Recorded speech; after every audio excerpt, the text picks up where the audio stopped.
Hey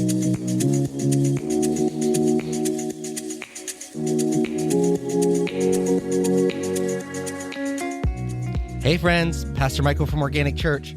We're excited for another season of growing together. We'd love to have you join us on Sunday mornings at 10 or Wednesday evenings at 7 for friends, family, and a whole lot of Jesus.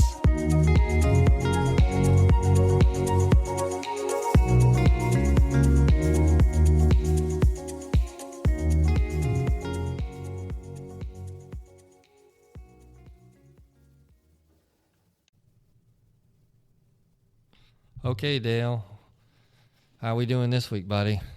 Oh, it's been a little bit crazy, but You don't say. yes. You don't say. I start saying you know all about that right now, don't you? Yeah. Yes. My life Oh has my gosh. turned into a complete whirlwind. I find it kind of amusing that your right? situation. Yes, I do. I'm sorry, but I do find it because I'm almost in a better him than me kind of situation because I'm like, I know what that's like. For one thing, to be planning to move, but it's a lot more when you're like, that wasn't the plan. Mm-hmm. The plan was to renovate, and then all of a sudden it's like switch, and you're like, okay, and now it's like a race to kind of do the other thing. The problem is, I'm getting older, Dale. Like in my 20s, I think I could have handled this better. Like, but now it's just, it's all, we're just moving every single day and trying to do as much as we can on the weekends. And, I get up at 4:30 for work. And so you just wear down a lot quicker. Yeah. When and you're it's 46. it's moving, it's clean, and it's moving. Because not only, are we, part of the problem, which I shouldn't call it a problem, but part of the scenario is that, my wife wants to be able to start moving into the new house even before we have sold our house. Mm-hmm. Because, we have the animals. We have certain things that we need to do to the existing house where we live in now to get it ready to sell. So we don't really want to have the animals in there, and we don't really want to be living in there any more than we have to. Yeah. So it's just, we're putting in all this effort to get our house ready to sell. Yeah, to be livable and Plus, stuff. we're trying to make that transition to get the other house so we can do those things. And as you know, when you involve lawyers and bankers, sorry, Michael. No offense here. Zinger. But when you start, involving legal, authority and paperwork and all that kind of stuff, it really bogs the process down, and you have to wait. And Margie is not about waiting. Like, she just wants things to just fall right into place day after day. And she's getting, I told her today on the phone, because she was a little heated that the lady from the bank didn't get back to her. Like, I turned in the purchase agreement to the bank today, and then took it over to the lawyers afterwards. The lady at the bank was off today, so she didn't review it. And of course, the next step after review is get the new house appraised, and that can finish up the purchase agreement. Mm-hmm. So she's just, beside herself because that's not going to move forward today. Like, she wants it to move forward today. Because if not, it's going to push all this other stuff farther back. And I'm like, it's going to be all right. Everything's going to fall into place. I'm just trying to be calm and take it one step at a time as it comes. And she don't want to hear my positivity. And she's like, and I said to her, don't tell me that. Yeah, I said to her, I know you're not in the mood for my positivity today. I said, but I'm not in the mood for your negativity.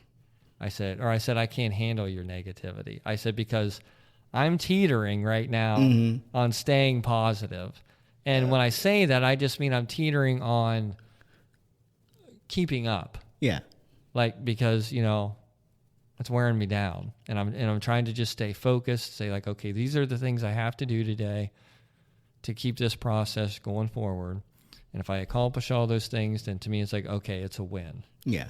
So if everything doesn't happen, it's okay, because there's other things that are moving forward. Mm-hmm. Where if right now, if Margie, if this, it's just she's getting very excited, and she wants things to move forward, and I get it. But I just, I was like, I know you're not in the mood for my positivity, but I can't handle your negativity. Yeah. So we got to meet in the middle somewhere. Absolutely. and the thing about positivity, especially in a situation like that, when you're dealing with I'll call it a grind situation, where it's like, that's exactly what it is. It's like, this gets pushed back. Now I got to go to work. And then this happens. Yeah. You have so many irons in the fire trying to get two separate things to occur. You're trying to get moved in and moved out. And it's not easy. And to maintain positivity while somebody else is being, negative, for lack of a better word, it's hard to maintain. Yeah. And so, there's just a certain level of expectation, and I want to, I want to be able to, I want to keep my end of the bargain for the day. Well, you want to keep it because happy, she'll be like, well, can you call this person, and can you set this up, and can you drop this off? And I'm like, yep, okay, I got my things I got to do, and I'll do all those things. But then if one thing doesn't happen, then it's like, oh, this is gonna. And it's through no fault of your own. Yeah, so it's just like, it's gonna work out. Like, the house isn't going anywhere. We're buying it from a friend, so it's not on the market. But right now she's just like. Yeah, and it's a little. She can turmoil. Accept no less than. No, and she is. I've said this over and over again. She's just Connie 2.0. Yeah, because her and Connie are the same way. Connie is like, she stacks things in an order. Yeah, and if it's almost like Jenga, if you pull one thing out of there and it's not in its proper place or happening at the time she wants it to, it's a house of cards all of a sudden. And it sounds like I'm throwing criticism her way, and I'm not. Yeah, I'm just I get kind of pointing out the difficulties. But here, I'll put one in her basket. If it wasn't for her, like, I wouldn't be successful. No, I wouldn't. I would still be living over in that house where I live now. It wouldn't be remodeled. It would be just the way it is. Probably that I would have bought it 7 years ago. So without her, I'm not where I am right now, and I'm not successful. And it is because the way she pushes. Yeah, like exactly. I don't push myself that hard. No, and you wouldn't. And it's like I said, it's the same with Connie. I am motivated by her motivation. Mm-hmm. It's not like if you left me to my own device. Sometimes I want to plant her under a lettuce patch. But you leave me to my own devices, and it's a whole different situation. Yeah. But because she's sitting there, did you do this? Can we do that? And lining things up for me to where I'm like, I got to get this done because, there's no reason not to. That's because of her. It's not because Dale's doing that. And I assume it's pretty much the same with you. It's like I have drive, but not to the degree I would have it if she wasn't behind me. Right. So, because it's like I always tell her, like when I got this job, I said, if I get an interview, I got the job. And that's just the way I feel. But to get to that situation where I have an interview to go to, those things are based on her saying, you really need to fill out an application for this place and fill one out for that place.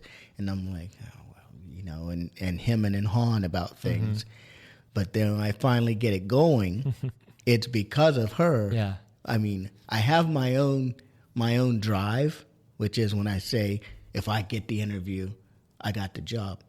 But the additional drive comes from her, and that's when you have the one. You have the one, because no other woman's gonna drive me like she does. No one else, male or female, is going to care whether Dale gets it done. Mm-hmm. But my wife and your wife are those people that are like, no, you're not going to lay around on my watch. You're not going to accept less than you're capable of on my watch. Right. Oh, you couldn't have said it better. Yeah.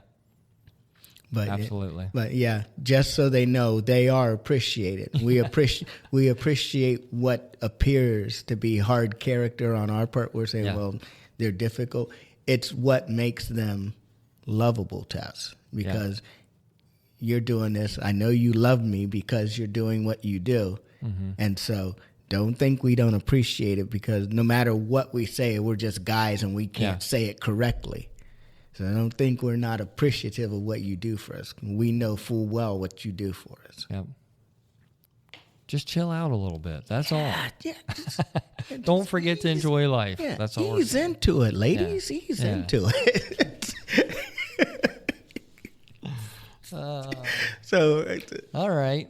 So tonight's topic, I guess since we're talking about women and we're talking about, what are we talking about tonight, Dale? Wrestling. So you explain this topic to me, because this was your idea. I felt that we all wrestle.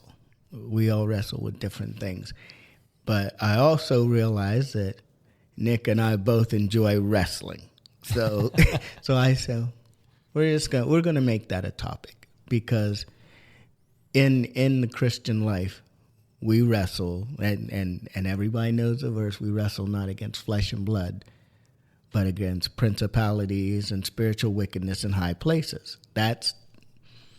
I said, we're just gonna play around with that for a while, because I suggested that we talk about, what are you wrestling with? Mm-hmm. Because there's more than just the spiritual stuff. We wrestle with stuff all the day, like, oh, I don't want to be late for work, or I'm tired of my alarm clock, I'm tired of my kids. I wrestle with my boss, my spouse, my kids. We wrestle with things all the day, with my anxiety, my all kinds of things. And so I felt like this was a good topic to try and get people to understand, or to look a little bit about, what are you wrestling with? What and how do you cope with it? Mm-hmm. Because yes, we wrestle, but what do I do when I'm wrestling with something? How do I deal with it? How do I handle it? And it's like, Jacob wrestled with an angel. I'm like, I don't ever want to be in that position, because for one, I can't wrestle very well, and you're not displacing my hip trying to walk. But in all seriousness, everybody has something that they need to conquer, that they need to feel in control of. But we have to take it and put God at the front of it, because he's the one who actually should be doing the wrestling for us, not ourselves. Because he's the one that puts all the, what do I want to say? He's the one that puts the importance. He's the one that puts the importance of what we wrestle for out there. Because it's important to make sure that we understand, in all our wrestling, we're wrestling for him. We're wrestling to show him that we are striving for him. We're not wrestling for ourselves. We're not trying to move mountains for ourselves. We are trying to show God, we love you so much that this is important to me, mm-hmm. and I'm struggling with this in an effort to show you that you're important to me, that I know the sacrifice that you made. You sent your one and only Son to save me, and so I wrestle with being worthy. And well, I'm a natural born introvert myself. Like I can spend a lot of time alone, and it doesn't bother me whatsoever. And one of the main reasons is for that is because, and I hate to use the word selfish, but in some ways I can be a very selfish person. What I mean by, most of the time when you say you're selfish, it kind of means you're spoiled or whatever. But what I mean by that is I have all these interests, all these goals that are a self-interest, things that I want to do, things that I want to experience. And I don't want anything to get in the way of that. So just by nature, I can admit that I'm a very introverted person, that I can spend a lot of time alone. I don't need others to entertain me. And I've always got things that out on the horizon that I want to do, that I want to accomplish. Yeah. And a lot of those things require being alone. Yeah. But saying that, I know that being tied to my Christian faith, I struggle with that responsibility that you just mentioned, that everything in my life, whether it's my job, whether it's my family, whether, it's just doing household chores. I mean, even doing this podcast, I wrestle with feeling the responsibility of that's why I'm doing it, is because I'll be 100% honest. It's not always because I want to do these things, because a lot of the times I don't want to do these things. Mm-hmm. And it all goes back to, that line of scripture, like the things that I want to do, I do not do. And the things I do not want to do, they're the things I do. Yep. So it's kind of that conflict within myself, that there's a lot of things that I would rather do. And if I was not tied to my Christian faith, I probably wouldn't do them. Because I wrestle with myself as what I want to do versus what I feel God expects me to do. Like having the responsibility of spreading God's word, whether it's just on this podcast or wherever it might take me in life, I feel like that has become a responsibility. So there are times where I'm like, you know what, I'm kind of tired. I think the last thing I want to do is go to the studio for 3 hours, when really all I want to do is maybe sit down, relax, listen to some music or read a book, and then be in bed by 8:30. Because that's what my body wants to do. That's what I want to do. That's my own selfish interest. But there's always that, voice in my head that's like, yeah, but you have a responsibility. You're not, and I don't want this to sound condescending, but not everybody, let's face it, not everybody is gifted with that responsibility. As I said, I'm tied to my Christian faith. Mm-hmm. And it has kind of, bounded me to those things, where other people who are not bound by that Christian faith, they don't have that struggle. If they, if they want to crack a beer right after work and sit down on the, lazy boy and watch TV all night until it's time for bed, they don't think any more of it. No, absolutely not. No. And the thing about you and I is you are very introverted. Mm-hmm. And I got no doubt about that, because we aren't considered friends. We are now. Yeah. But I joked about not being able to spend time with you or anything like that. Whereas me, I like people. I like interaction. I like to be goofy. I like attention. Mm. And I don't want to make it sound like in a bad way, like look at me, look at me, look at me. It's just that I like to be, like my wife will tell you, I like to be surrounded by people. I'm always inviting people to, come to the house. We'll play games and we'll make dinner for you and blah, blah, blah.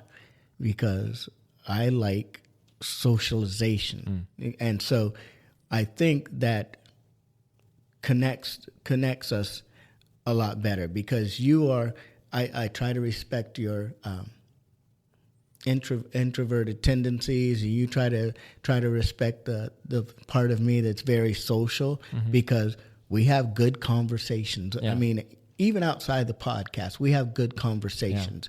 Yeah. We'll share texts with each other about something we think is going on, and we have good conversation about that. And it's because we don't necessarily wrestle with each other about what needs to be done. God does what God does when we're giving him the full glory and full praise for what we want to accomplish in him and through him. And so, like you said, when you don't have that kind of obligation on your heart where you're like, well, this is what God wants of me or whatever, and you can just come home and throw the shoes off and put your feet on the ottoman and just kind of stare into the oblivion, whatever interests you, mm-hmm. it's different. But when you feel that you have God behind you saying, this is what you need to get out there. This is what needs to be happening to move my kingdom forward. I mean, we have his love and we have his authority in the same space. So we have things that he requires of us, know. And when you don't have a requirement on your life, a spiritual requirement on your life, because that's the important thing, is that we feel we have a spiritual requirement on our life, that we are trying to enlighten and help people to realize that you're not going through this life alone. And that person that's throwing their feet up on the ottoman or whatever, you're not going through this life alone. There is the Spirit of God that wants to be close to you. Mm-hmm. And we feel it on the daily. And so we're like, I need to be doing this. I need to be doing that. And it's a lot to wrestle with. It's when you have your natural life, I'm moving, I'm working a new job, I'm getting a second job, whatever it is, on top of what must I do to be saved? What must, what does God call me? There's an expectation from all the other people around you, from your employer to your family, that surrounds you every single day. And there are certain things that you just have to do. Like you have, especially as a man, you have those expectations to fulfill. And there is a sense of joy in it. There is a real sense of joy in serving the Lord. And that's why, for me, even though, yes, I think that's sometimes just a problem, is that my mind will tell me, you just need to stay home tonight. You need to relax. And don't get me wrong, I think everybody does need time to recharge, to reboot. Absolutely. I do believe in that. But you can get yourself in the trap of always saying it, and never doing anything. Because it's just like this podcast. I can say that to myself, like, oh, gee, we're moving. I got all this stuff going on. How do I have time to go down there and record 2 episodes tonight and get home at 9:30 and get another 5 hours sleep? How can I can't keep doing that to myself. But then the part that is bound by my Christian faith will say, that, you're going to be a little tired, but it's going to do you so much good to step back for a little bit from everything else you got going on and just focus and go down there and focus on us and focus on the Lord and try to spread that joy of his word and his testimony and just doing what God would have you do. He'll give you rest. Don't worry about it. Yep. And you need this more than you think you do. You need it more than you need a couple hours of extra sleep. Absolutely. And it's its own form of recharging in a way, I think, because we come in here, we have one mindset and one topic. We come in and we, not counting the side chatter and the different things we discuss, the general focus, we go for that, and we do what God's called us to do. And it's recharging in a way because it comes back to us, because we're sitting here and we're communing with each other and the audience, and it's uplifting. Mm-hmm. And so it's its own kind of rest. Even though we're doing what God's called us to do, it's its own kind of rest. Yeah. So. Yeah. And and I think people need to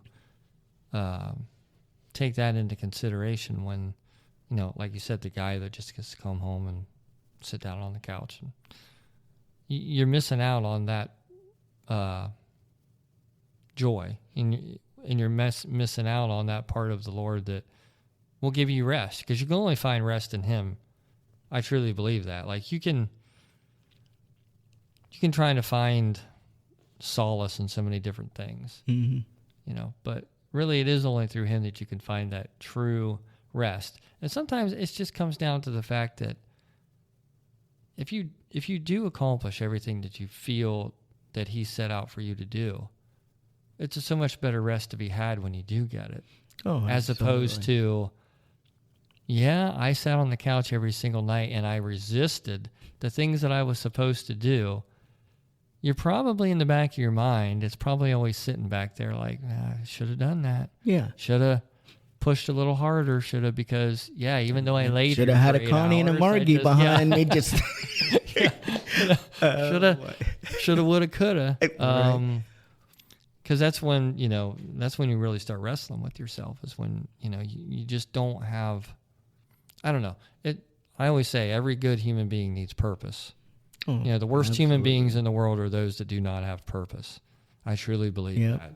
If you don't have purpose, you're probably doing things that are doing you or, anybody else around you no good. I mean, it's just really hard to find peace and progress and, just love if you don't have, something to strive for. Yeah. And going back to the person on the couch, we're kind of beating up on you. Yeah, we're not beating up on you. But sometimes, even though you're doing that, you have your feet propped up, your mind is racing. And you're still thinking about, well, I get up tomorrow at 8. I got, and it's still not the rest that you're looking for. You look over, where did this night go? It's already 9 o'clock and all I've done is sit here. Especially like here it is, summertime and the days are longer. Yeah. And then you're sitting there and you're doing whatever, and it just, there's no relaxing. There's a mental schedule still in your head that's just kind of like running around. I got this to do. I got to pick up the kids. We got soccer. We got, and so even though you may be sitting there reading a book, your mind is not relaxed. Yeah. And so sometimes you need to, it's going to sound weird, put down that book and go do something for the Lord. Go,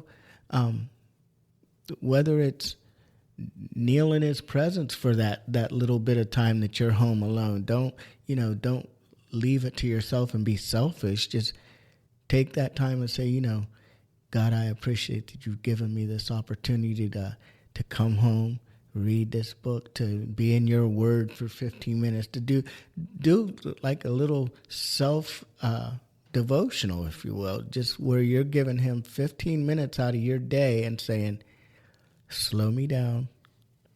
I appreciate that I'm in your presence, Father God, and just, give him credit for where he's brought you in that day. And then just after that, get into your book and whatever, your TV show, whatever you're doing, but you have given him his time and his praise. And I think that's really important to show him in the middle of your day that he is still first. This rest is important, but you are first. I'm going to turn my day over to you and let you know that what I've been doing today, I would not have gotten this far in my day were it not for you. And I don't know. We continue to wrestle with things we don't need to wrestle with. No. And he's the perfect tag team partner. Absolutely. If anything, anyone can drop the people's elbow. Yeah. Well, if you watch any wrestling and, you always have that situation where the one guy's in the ring, he's been in the ring too long.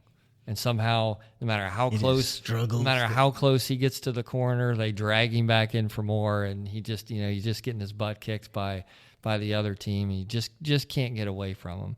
And that's kind of how it is, like if you're on your own, and if you do look in your corner and there's nobody there with a hand extended.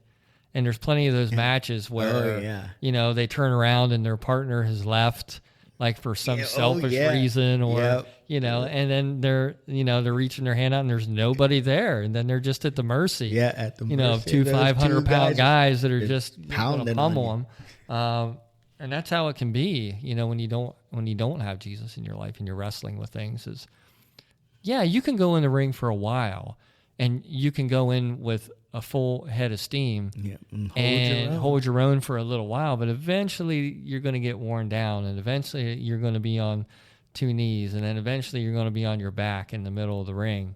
And like you said, if you're reaching out and there's nobody in that corner, absolutely, ring the bell, because you are going to get pinned. Yeah, there's just no way. So that's kind of how it is because there's just days where you think like, I cannot do anymore, I cannot think anymore, and like I said, my positivity is holding on by a thread. And if one more thing happens, I'm done. Somebody's going to get, somebody's going to a different side of me, the human side of me. And it's in those moments where you're like, okay, that would be very foolish. Like, you've made it this far, you've accomplished a lot today. So just look to the Lord to finish it off. Tag him in and let him finish it. Yeah. Don't start, getting upset with people. Don't lose everything that you gained for the day by losing your temper or taking it out on somebody. Yeah, don't fall out of character. Because just don't leave it up to your own devices, because, again, myself, I know myself. Like, if I left a lot of things to my own devices, I'd be a mess. And there's been times in my life where I did do that, where I thought, I said, Lord, I appreciate you being in my corner, but I'm gonna do some singles matches for a while. I'm gonna break this tag team, and those never work out well. And it didn't, didn't. Like, again, held my own for a while, could hold my own at times. Yep. But no, I'll be like in the ring and you're fighting boredom, or you're fighting loneliness or alcoholism or whatever. You're never going to win those fights alone. You're never going to win those. You need that tag team partner of the Lord, because he'll give you, for one thing, he gives you purpose. Yeah. Because a lot of times all of those situations can be handled with purpose. You're like, okay, I feel this way, but if I do this thing, that takes my mind off of that situation that I thought was so so untenable. There's no way that I could get out of it, or there's no way there's a good benefit to come from it. But if I turn around and I do this, all of a sudden that situation doesn't seem so bad. Mm-hmm. Plus, the people that I'm dealing with, those Christian voices that talk to me, help me weave my way through whatever I thought was a difficult and impossible situation. Next thing I know, I'm on top. Yeah. And I'm on top because my partner has come in and he's laid the groundwork by dropping a few people or making enemies into footstools.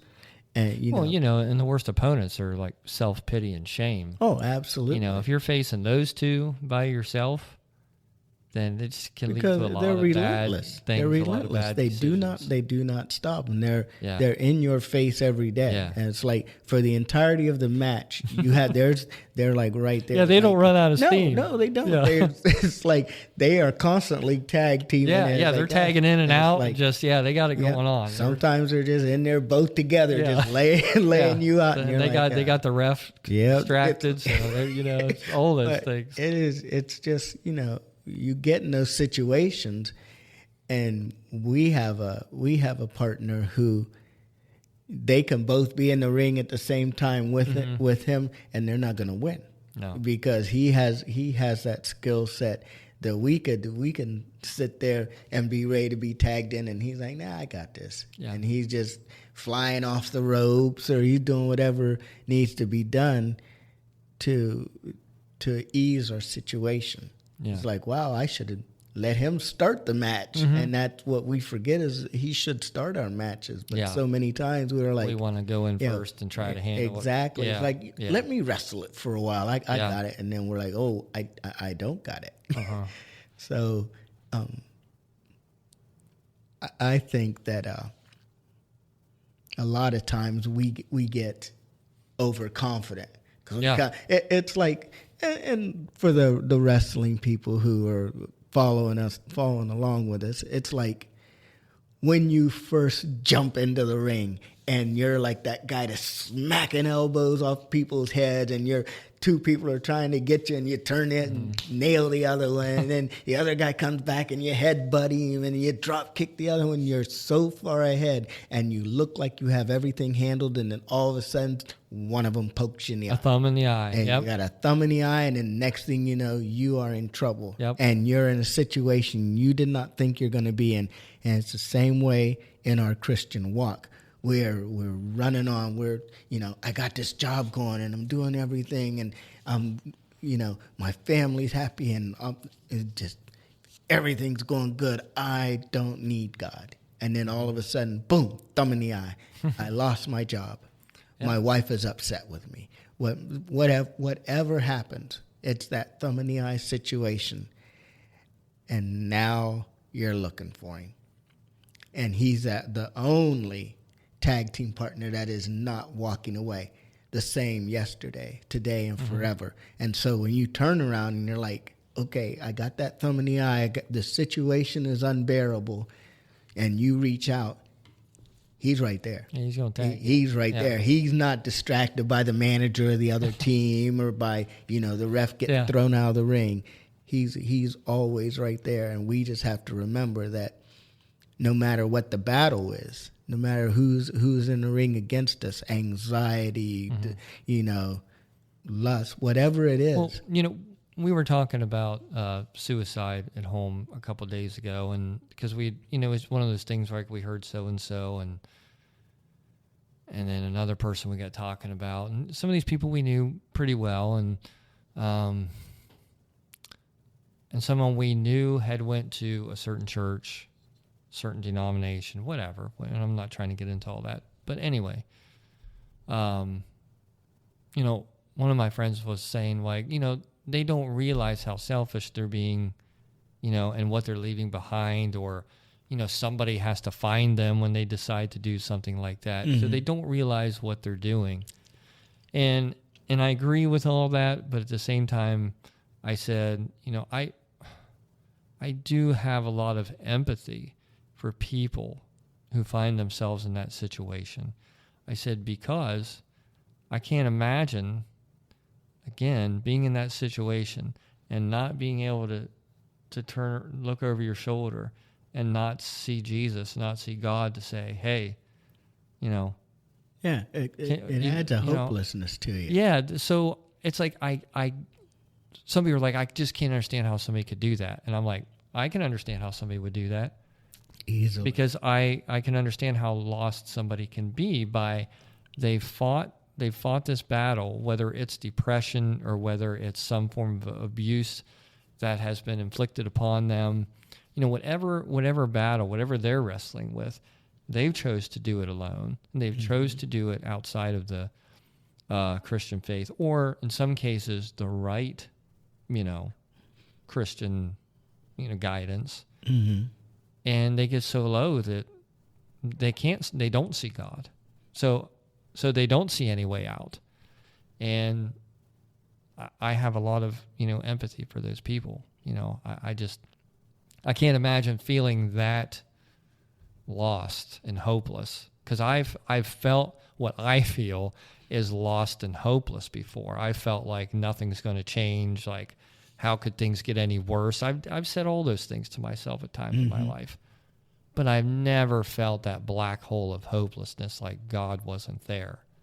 Even when some of the worst things were happening to me, I was mad at God. But guess what? His presence was still there. I still had somebody to be mad at, just like I would be mad at my father. Yeah. Like why aren't you stepping in to solve this? Like, why aren't you doing it when I need you to? But at least I was still having that dialogue. Yeah. I can't imagine people that are not having that dialogue. Well, I always feel bad for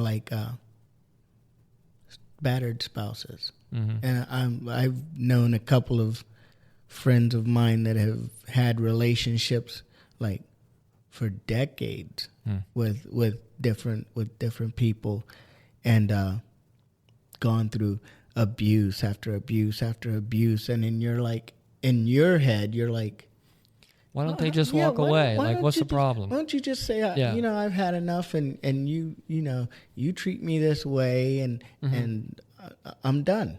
And there is a point where some people are like, I don't get it. But being who I am, I've seen my own personal disappointment grow into something like that, where I feel like this is what I deserve. This is who I am. This is, I can't get any better than this. This is the road I chose to go to. So wherever it leads, I can't get out of it. Yeah. And it wasn't until you figure out that you always have an out. It's never, you're looking at that. A lot of people, and I'm not belittling anybody's situation, you're looking at that as the world needs to help you. That you can't get out of it because this is what the world expects, or you don't have enough friends in your corner to escape something like that. And that's just not the case. The case is this. If you are going through anything, depression, abuse, alcoholism, fall on your knees. I mean, it sounds simple. Fall on your knees and cry out to him. I mean, you're going to get to that point, no matter what your situation is, where you feel hopeless. But he's the author of hope. And so fall on your knees and cry out to him with all your heart. I mean, with everything you got, and let him know that you know he's still there, and you know that there's a purpose for what you're going through, because everything you go through is just a storm to get to the sunshine. And if you drowned in the storm, you're not going to see the sunshine.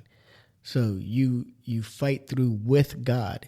You're like, God, whatever this is for me, I'm going to go through it just to see what you have for me. Because I guarantee you, when you get through it, it's 100 times better than you ever thought it was going to be anyway. Mm-hmm. I mean, I've met so many friends because I finally said, I'm gonna go through this, and then whatever's on the other side, that's what you have for me.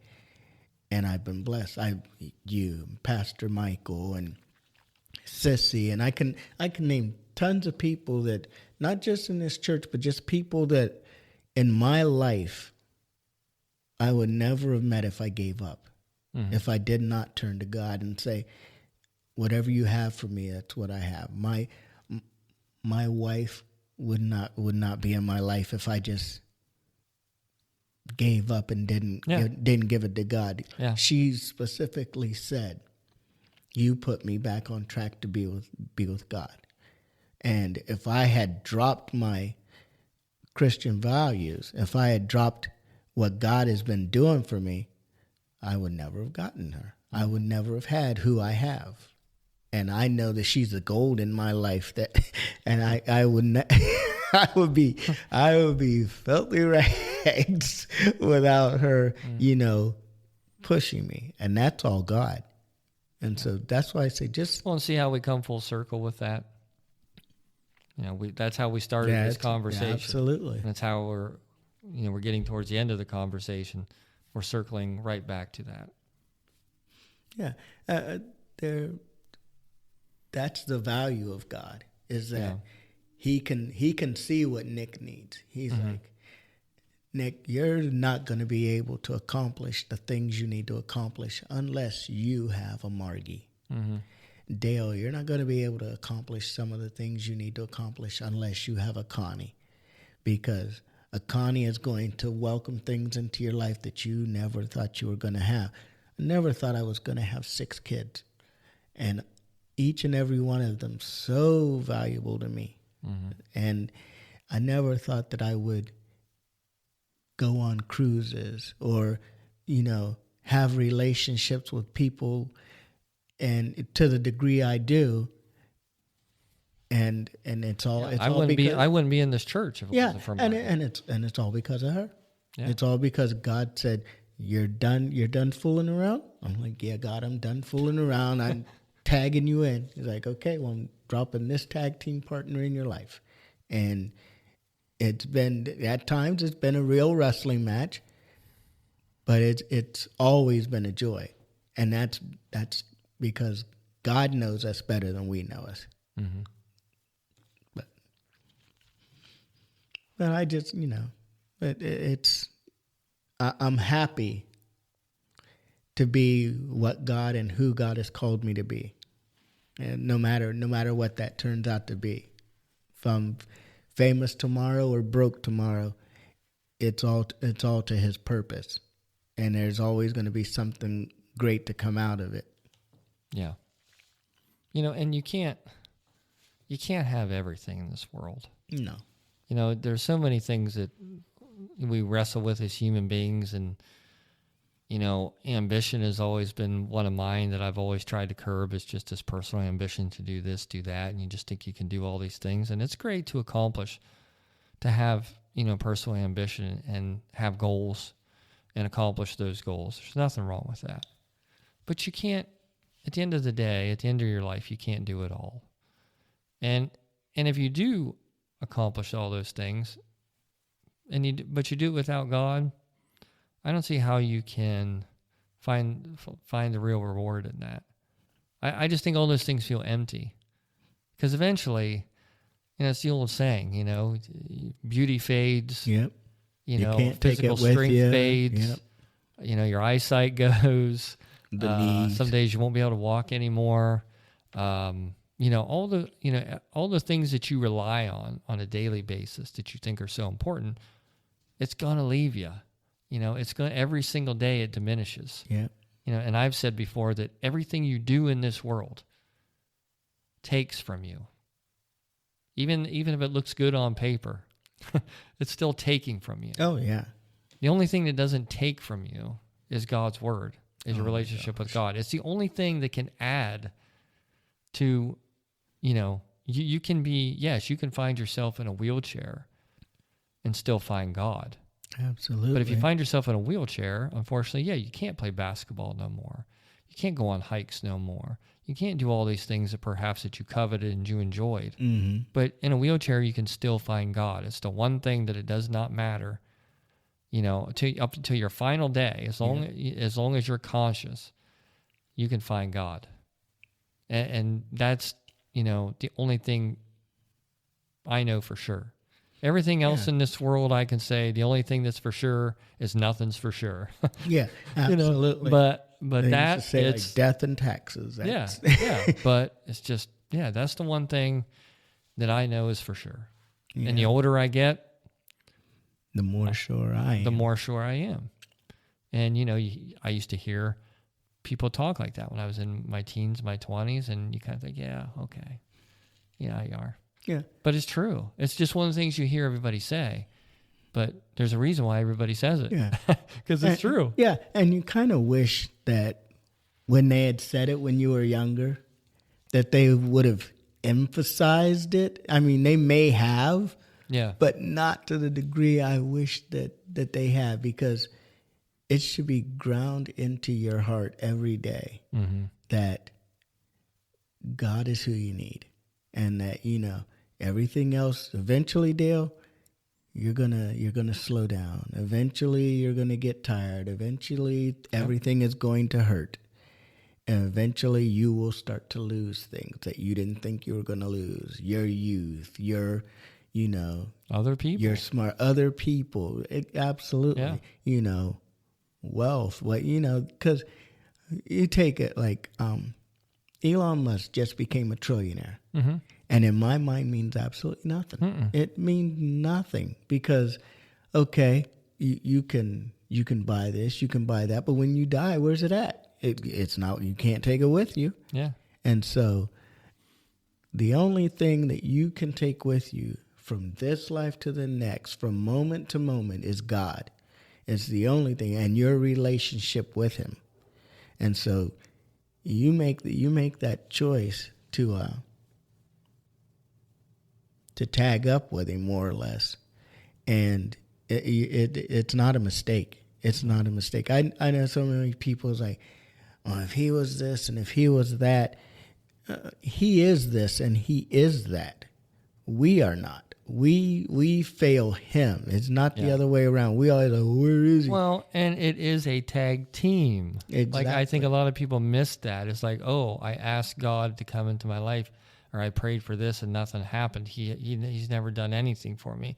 Oh, God's not just going to walk in here and, like, yeah, you're absolutely right. He's not just going to walk through the door and heal you or remove you from a situation or make you quit smoking or make you quit drinking or whatever you want him to release you from. No, he's not going to just walk in and do it, because it's a relationship. I think that's the main thing that people miss, is that it starts with the relationship. Until there's a relationship, I don't think anything's going to happen. I'm sorry, but I don't. That might be off base, but I just feel like, yes, you can accept Christ into your life at any given moment. You know, you can walk into a church, you can say that today's the day, you know, you can go to the altar, you can profess your life to Jesus Christ, and that's great. That is the first step. But after that, you have to form a relationship. Absolutely. And if you don't, I don't believe that things will happen. Well, I don't. No, and you have to consider, God is our Father.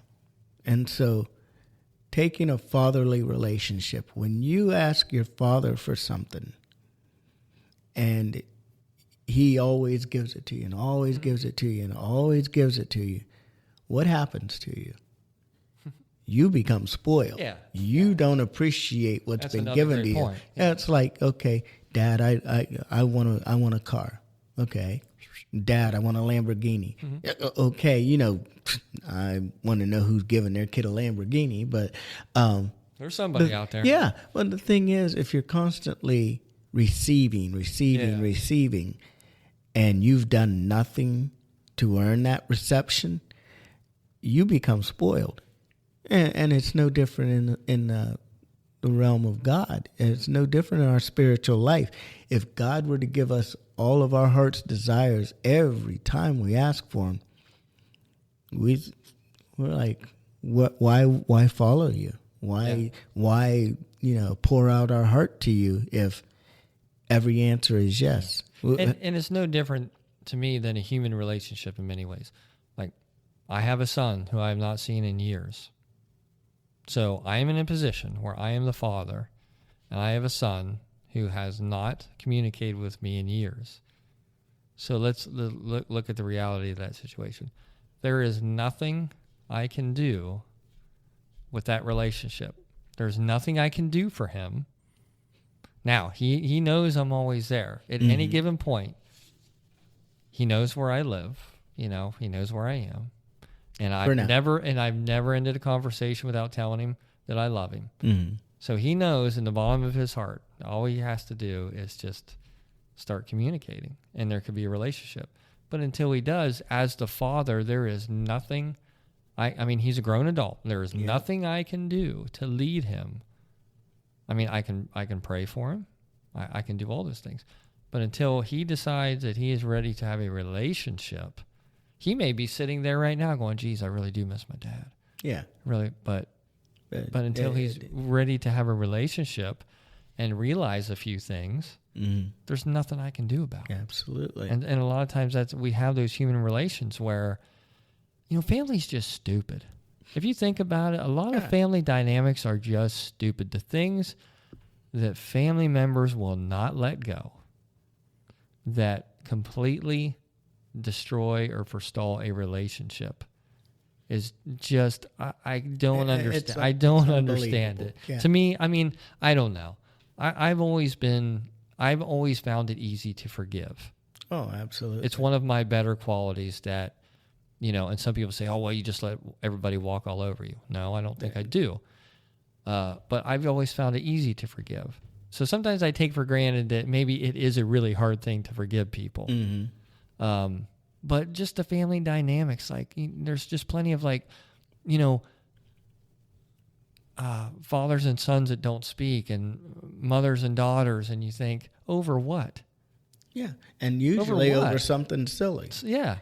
something that like, just and usually something that happened years ago. A small offense or just it just I can't understand it. Well, me and one of my brothers do not get along, and I'll be honest, it's not because of me, because I've apologized, even though in my mind I don't feel like I need to apologize. I've apologized. I've also said I forgive you if you're ready if you're ready resume the relationship. Yeah, exactly. So I've done both. I've said, I'm sorry if whatever I said hurt you, and I forgive you if you think anything that you've done hurt me. Mm-hmm. So I'm ready for an open relationship. You can do whatever you need to do to patch this. Like if you just walked up to me tomorrow and said, "Hey, we're good," I'm like, okay, let's go. You know. But I think that's the thing, as human beings wrestle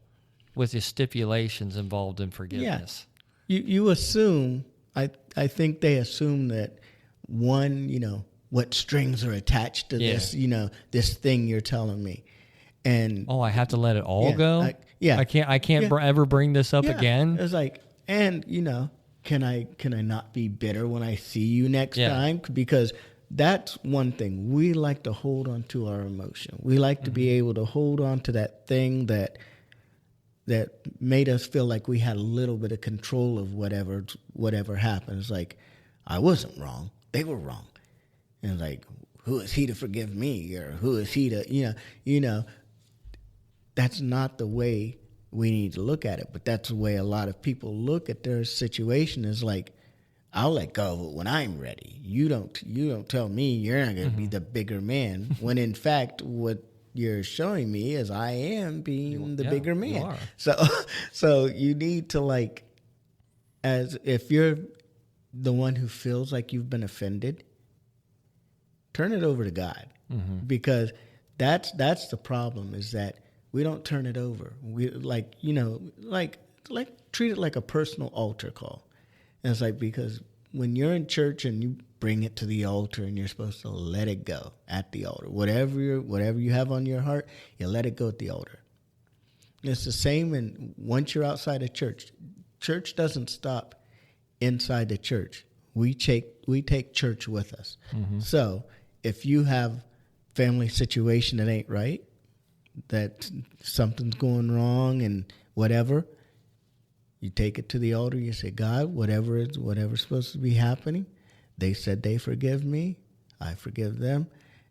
Help me to move forward. And then you let it go and you move forward. Mm-hmm. And for some odd reason, families can't do that. Mm-hmm. It's like, I got to hold on to a little bit of this. So you're that person that like lays it down at the altar, gets up and takes it right back to the seat with them. Yep. And I never will understand that, because I love my family. I want my family to be, whole together and, joined together in heaven. Yeah. And that can't happen if you hold any kind of resentment. Both my parents are gone. They both died young. I mean, my mom was in her 50s. My dad was in his late 60s. Mm-hmm. So my perspective is very different. Like, I know I'm 46. So I can look at that. I can look forward and go, okay, if I'm my mom, I've only got 8 years left. And with my dad, I've only got 20 years left. Mm-hmm. And when you put that in perspective and think, I could be gone from anywhere between 8 and 20 years from now, that should wake anybody up. Yeah. That should get the gears turning to, how do I make my personal situations the best they can possibly be? Yeah. How do I let people know that I care about them? How do I lay the groundwork for the people behind me? Yeah. My kids, my nieces, my nephews. How do I lay the groundwork for them to see we need to live why like wrestle? Why wrestle with these things? Like I can look at anybody in my family and be like, you know what? I'm not perfect. I know you're not perfect, but it's okay. Yeah. Like the love I have for you, I can look past your imperfection. Now, I mean, you can't allow somebody to just be completely reckless or hurtful or whatever, but there's a lot of things that I think as human beings, like you said, like you could just let it go. Like you can look past people's faults and realize like, yep, sometimes he blows off at the mouth, you know? Yeah. Sometimes he just says things he shouldn't say. Yeah. But some people just can't deal with that. Like they can't get past it. And I'm just like, I don't know. I just see the writing on the wall. I'm just like, we ain't got much time here, guys. No. And what are you after in that situation? What are you after? What's the end game there? Yeah. It's like, so I can be upset with this person until the end. And then I'm like, why? Yeah. Why? I'm like, there's no gain to it. No, there's no trophy at the end that said that you... was like, to the most angry person. Yeah. No. So what are you hoping to gain? Are you trying to show dominance of some kind? It's like, look, I win because I stayed angry. What kind of win is that? You know what I mean? You need to look at your priorities. Yeah, because my goal is always to live a happy life. Yeah. Can I live a happy life if my brother is upset with me? Yeah, with bitterness every single day. Can I be who God's called me to be? Because that's ultimately my goal, is for God to look at me and say, well done, thy good and faithful servant. Is he going to say that when I get in front of him and he says, well, how was that relationship with you? Yeah, you had so many opportunities to amend that, and you just and fix it. And, out of pride, you said no. Yeah, out of pride, out of selfishness, out of I want to be the one that's right. And they should have told me I'm sorry first. Yeah. Whatever reasoning we use, and I'm not really sticking to my family or anything, but I say my family knowing that all families have these issues. They do. And so just the inability of us to put down whatever hurt us and pick up joy and say, you know what, that hurt me, but that's in the past. Mm-hmm. I love you. And look at what you have to gain from that. And just saying that myself, just like right now, uplifts me to say, I know you hurt me. Mm-hmm. And I know I hurt you. But that's in the past. Let it go. It's uplifting. And there is a reward in that. Yeah.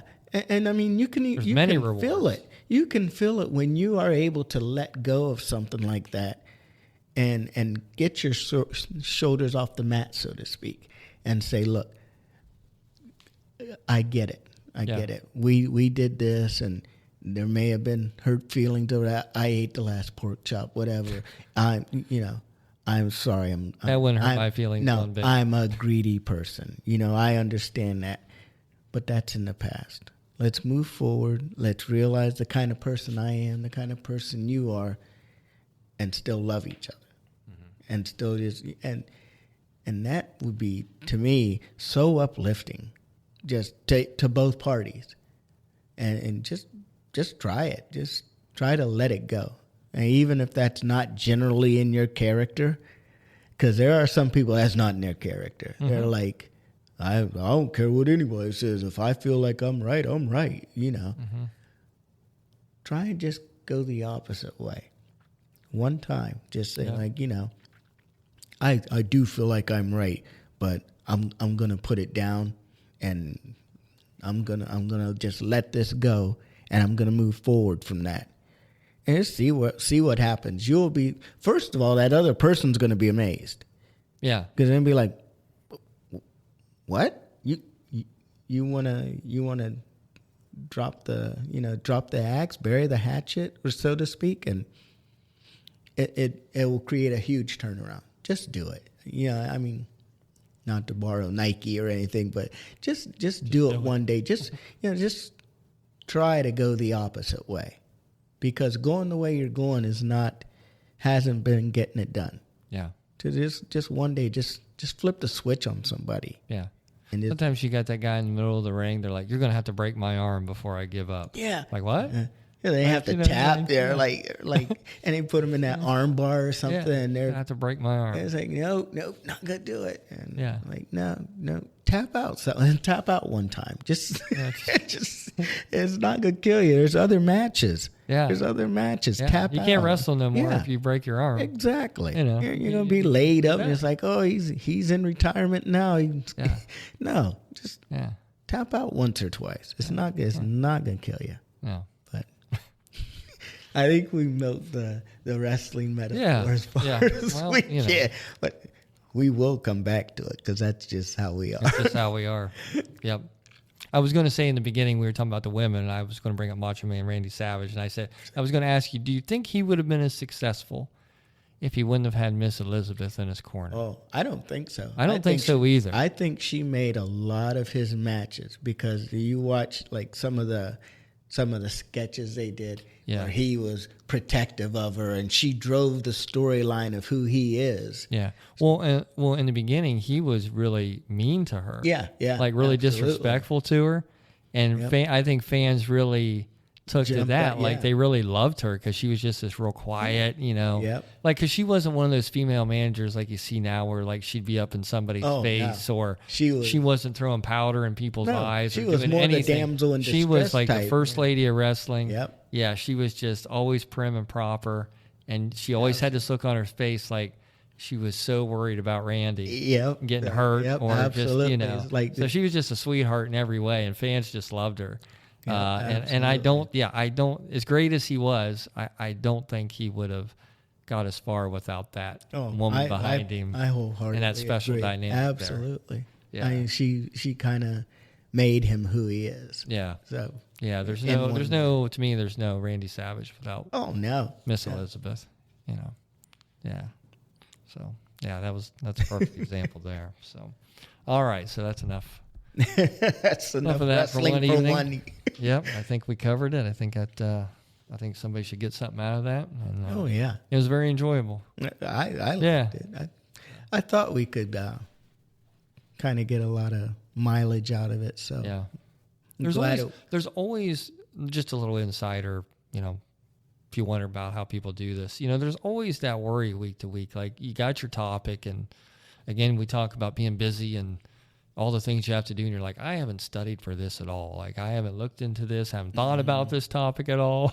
Yeah. And then, so there's such a satisfaction out of coming in and just seeing it kind of like all fall together. Yeah. Like it just does.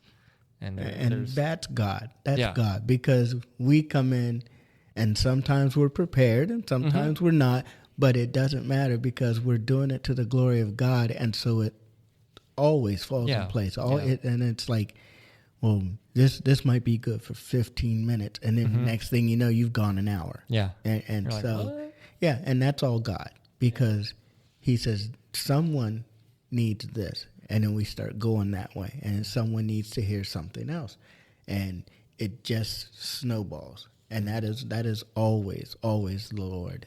Yep. All right, sir, you want to pray us out? Yep, I can do that. All righty. Let me hit the green button.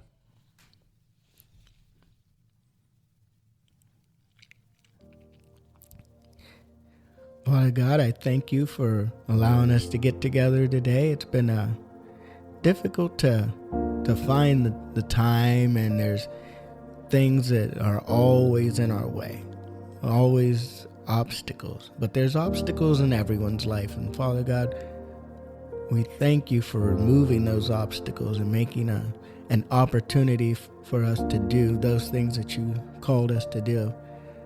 I thank you for the blessing of my brother Nick, because he is a great person, and you dropped him into my path, and I appreciate all that he does for my emotional well-being, as well as being just the kind of person he is. And pray, Father God, traveling mercies on the both of us as we leave this place, but not your presence. And all these things we pray in the precious name of your Son, Jesus Christ. Amen. Amen.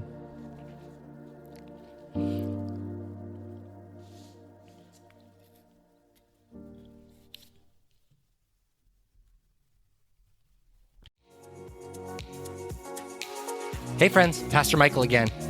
If you've enjoyed this podcast, you should consider joining us on Sunday mornings. Our address is 1943 North Water Street Extension in Yorksville. We'd love to have you join us for an in-person service.